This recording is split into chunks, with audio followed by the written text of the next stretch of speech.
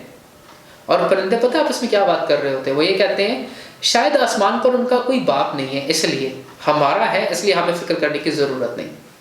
یسوع مسیح کے ان حوالوں سے ہی کسی نے وہ کرسچن پوئٹری نکالی تھی کہ پرندوں کو فکر نہیں ہے، ان کو پتہ ہے کہ ہمارا رب ہمیں دے گا. انسانوں کو فکر ہے اور ان کو ایسے فکر ہے جیسے ان کا کوئی خدا نہیں ہے، لیکن ہمارا خدا ہے اور ہمارا خدا زندہ ہے. وہ دیکھتا ہے، وہ سنتا ہے، وہ جانتا ہے اور وہ مہیا کرنے کی قوت بھی رکھتا ہے. تو کیوں فکر کریں ہم ان چیزوں کی؟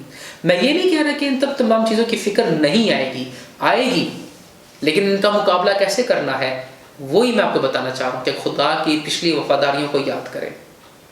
ایسا ہو ہی نہیں سکتا کہ آپ خدا کو جانتے ہیں اور خدا نے آپ کی زندگی میں کام نہ کیا ہو. امپاسبل. اور اگر آپ کو یاد نہیں آ رہا کہ خدا نے کوئی ایسا کام کیا ہے تو آزما کر دیکھ لیں. خدا خود کہتا ہے آزما کے دیکھ لو، خدا تمہارا خدا کتنا بھلا ہے. لیکن اس کی کچھ شرائط ہے. ایک، لالچ میں نہیں، دوسرا ضرورت کے موافق. اور خداوند آپ کو آپ کی ضرورت سے بڑھ کے دے گا. انہی باتوں کو قائم رکھتے ہوئے پولوس تیموتھیوس کو جب خط لکھتا ہے تو پہلا تیموتھیوس 6 باب اس کی 8 سے 11 آیات اور 17 سے 19 آیات کے اندر وہ کہتا ہے بس اگر ہمارے پاس کھانے پہننے کو ہے تو اسی پر کنایت کریں. کیونکہ وہ کہتا ہے کہ جو دولت مند ہونا چاہتے ہیں انہوں نے اپنے آپ کو بہت سی پریشانیوں میں مبتلا کر لیا ہے. کیونکہ ضرورتیں پوری کرنا، اتنا مگن ہو جانا کہ اپنی روحانی زندگی کو ٹائم نہ دینا، یہ بھی ایک طرح سے لالچ ہی ہے کہ سب کچھ پورا ہو جائے. لیکن آپ سب کچھ پورا نہیں کر سکتے. انسان ہوتے ہوئے آپ محدود ہیں. آپ کو خدا پر انحصار کرنا چاہیے، لیکن افسوس کی بات ہے کہ ہم لوگ اپنے آپ پر انحصار تو کرتے ہیں، خدا پر نہیں کرتے. لیکن خدا چاہتا ہے کہ ہم اسے آزما کر دیکھیں. اور یہیں پر بات آتی ہے ایمان کی. ہم خدا کو دیکھ نہیں سکتے، لیکن خدا چاہتا ہے کہ ہم نہ دیکھتے ہوئے اس پر ایمان رکھیں اور پھر وہ اس ایمان کا بدلہ ضرور دے گا. اور پولس کہتا ہے آگے 10ویں آیت کے اندر، جس کے بارے میں ہم نے پچھلے سبق میں بھی بات کی تھی، کیونکہ زر کی دوستی ہر قسم کی برائی کی جڑ ہے. زر یعنی کہ پیسہ، تو زر ہر قسم کی برائی کی جڑ نہیں ہے. زر کی دوستی ہر قسم کی برائی کی جڑ ہے، جس کی آرزو میں بعض نے ایمان سے گمراہ ہو کر دلوں کو طرح طرح کے غموں سے چھلنی کر لیا ہے. لیکن پھر وہ تیموتھیوس کو کہتا ہے اے مرد خدا، ان باتوں سے بھاگ اور راست بازی، دینداری، ایمان، محبت، صبر اور حلم کا طالب ہو. ان تمام چیزوں میں ظاہر سی بات ہے محنت بھی آ جاتی ہے، اور محنت کے لیے وعدہ ہے کہ محنتی شخص کبھی بھی محتاج نہیں ہوگا. داؤد اپنے زبوروں میں ایک بات کہتا ہے میں جوان تھا اور اب بوڑھا ہو گیا ہوں، لیکن ایک چیز میں نے دیکھی ہے، میں نے کبھی بھی راست باز کو محتاج اور اس کی اولاد کو ٹکڑے کا محتاج نہیں دیکھا. ایک زندگی اس نے گزار دی، بادشاہ تھا، پتہ نہیں کتنے ایکسپیرینس ہے اس کے لائف میں، لیکن وہ کہتے ہیں ایک چیز جو میں نے نہیں دیکھی، راست باز شخص کو میں نے محتاج نہیں دیکھا. اس کے پاس ہمیشہ کچھ ہوا ہے. اور اسی کا وعدہ پولس بھی آگے بیان کرتا ہے 17 آیت کے اندر. وہ کہتا ہے اس موجودہ جہان کے دولت مندوں کو حکم دے کہ مغرور نہ ہوں اور ناپائیدار دولت پر نہیں بلکہ خدا پر امید رکھیں جو ہمیں لطف اٹھانے کے لیے سب چیزیں افراد سے دیتا ہے.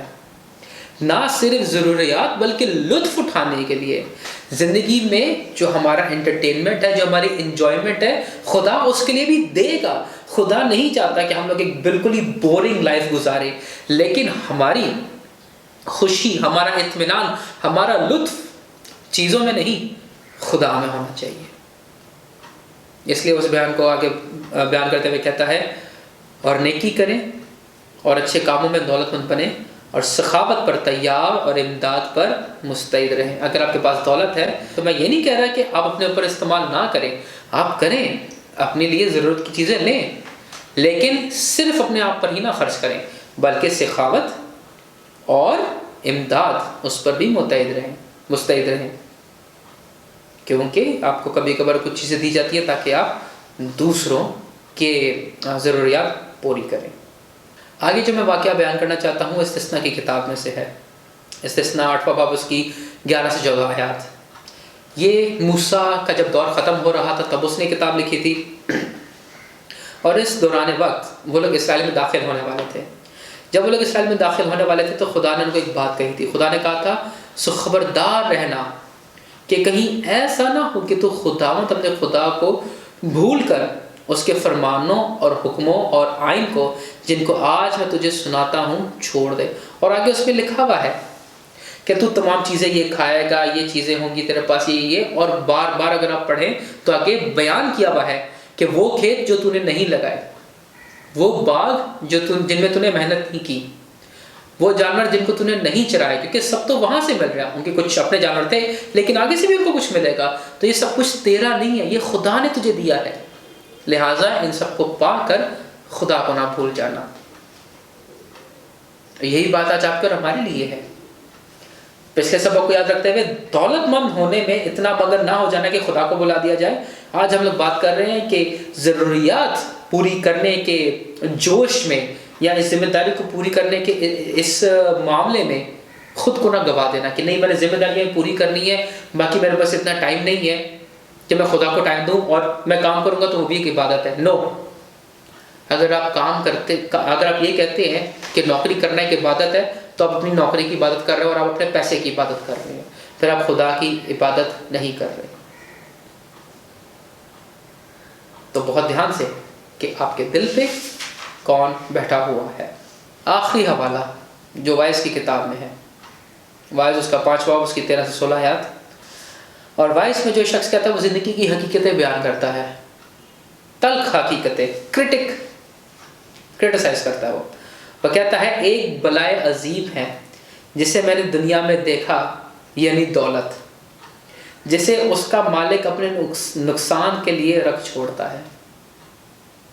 سو دولت اگر آپ جمع کرتے چلے جاتے تو آپ کے لیے نقصان ہے، اس سے اچھا کیا ہے دولت کو نکال دو، لیکن عیش و عشرت میں نہیں، دوسروں کی مدد میں سب سے اچھا کام یہ ہوگا۔ اور آگے سلیمان اپنی وائس کی کتاب میں یہی بولنا جاری رکھتا ہے، اور وہ مال کسی برے حادثے سے برباد ہوتا ہے، اور اگر اس کے گھر میں بیٹا پیدا ہوتا ہے تو اس وقت اس کے ہاتھ میں کچھ نہیں ہوتا۔ سو مال، دولت وغیرہ یہ ضروریات پوری کرنے کے لیے ہے، ٹھیک ہے، میں سمجھ سکتا ہوں اس کو، میں خود جانتا ہوں، لیکن اس کا مطلب یہ نہیں کہ آپ خدا کو چھوڑ دیں۔ اب آپ اپنے دل میں حساب لگائیں کہ آپ کہاں پر ہیں، اور اسپیشلی اگر آپ مرد ہیں تو میرا سوال آپ سے یہ ہوگا کہ آپ خدا کو باقاعدگی سے ٹائم دے رہے ہیں؟ آپ کی چرچ لائف کیسی ہے؟ کیا آپ کی بیوی بچی جاتے ہیں اور آپ بس ان سے بات کر لیتے ہیں کہ ہاں چرچ میں کیا ہوا تھا، یہ تھا وہ تھا، اچھا ٹھیک ہے، گڈ؟ نو، ایز اے مین آپ کو چڑھ جانا چاہیے۔ اور افسوس کی بات یہ ہے کیونکہ باپ چرچ میں نہیں ہوتا اس لیے نوجوان بھی چرچ میں نہیں آتے، کیونکہ بچے وہ نہیں کرتے جو ہم کہتے ہیں، بچے وہ کرتے ہیں جو ان کو نظر آتا ہے۔ آپ میں ان کو کیا نظر آتا ہے؟ کیا آپ کوئی ایسے بہانے تو نہیں لگاتے چرچ نہ جانے گے، اپنی روحانی زندگی میں انویسٹ نہ کرنے کے؟ اپنی زندگی کو تولیے، دیکھیے اس میں محنت کرنا واجب ہے، پیسہ کمانا ضروری ہے، مہیا کرنا آپ کی ذمہ داری ہے، یس آئی نو، لیکن اپنے آپ پر انحصار نہ کریں، خدا پر انحصار کریں، اور وہ لطف اٹھانے کے لیے افراد سے بڑھ کر آپ کو دے گا۔ اگر آپ کو یہ ویڈیو پسند آئی ہے تو اس کو ضرور لائک کیجیے گا، کوئی سوال ہے کمنٹس میں ضرور پوچھیں، وی آر ویٹنگ، دوستوں کے ساتھ شیئر کریں، اور اگر ابھی تک نہیں کیا ہے تو ضرور اس چینل کو سبسکرائب کریں۔ میرا نام جو ہے شفت عاشر ہے، آپ سب کی سلامتی مسیح میں ہوتی رہے، آمین۔